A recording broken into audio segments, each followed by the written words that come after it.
Donc nous avons pu, grâce à eux, partager leur analyse des espaces et des héritages qui font la Méditerranée. Dans un contexte de monde pluriel et globalisé, vous avez insisté sur l'importance pour la Méditerranée d'être une force de proposition, à la fois pour revaloriser le patrimoine, pour apprendre à vivre la cohabitation des différences, pour repenser ses forces au-delà des mythes, au-delà de ce sentiment et cette idée d'appartenance, et de se faire entendre en tant que tel. J'ai cru ressentir dans les propos qui ont été présentés ce matin un certain sentiment d'urgence finalement pour la Méditerranée, à assumer et à donner à voir la proximité humaine et culturelle de ses rives nord et sud.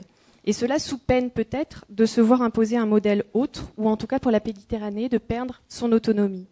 C'est sur les enjeux sur les deux rives que nous avons souhaité cet après-midi, tous ensemble, nous attarder davantage et pouvoir échanger donc sur ces enjeux précisément. La Méditerranée pour l'Europe aujourd'hui, finalement, c'est à la fois une région périphérique, on l'a vu, avec des tissus économiques. Donc, au-delà de cette région périphérique, ça peut être aussi une frontière, on l'a vu ce matin, une frontière identitaire, une frontière culturelle, une frontière humaine. Et donc, si le processus de Barcelone avait notamment pour objet de gérer cette contradiction, finalement, qu'en est-il aujourd'hui, 5 ans après la mise en place de ce processus?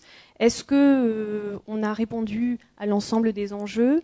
Est-ce que les enjeux sont tout à fait les mêmes aujourd'hui? On a vu ce matin l'importance, donc parmi tous ces enjeux, de la diffusion des savoirs, la diffusion des connaissances. Donc on va en parler cet après-midi.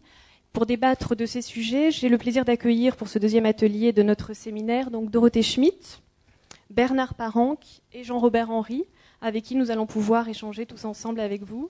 Je vais laisser la parole pour introduire ce séminaire à Dorothée Schmitt. Vous êtes, Madame Schmitt, à l'IFRI, en charge des relations euro-méditerranéennes, dans cet institut qui est un institut d'analyse, l'Institut français des relations internationales.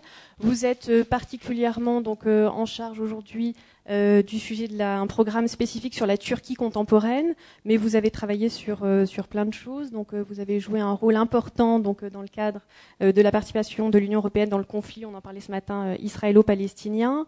Vous avez travaillé également sur la relation dans l'Union européenne, la relation l'axe franco-allemand. Vous avez, dans ce cadre-là, participé avec Jean-Robert Henry à de nombreux sujets, séminaires et différents ouvrages. Et puis un ouvrage, et là ça fera écho à l'intervention de M. Paranque tout à l'heure, spécifique sur les hommes d'affaires en Méditerranée. On en parlera pendant les échanges. Donc je vous cède la parole.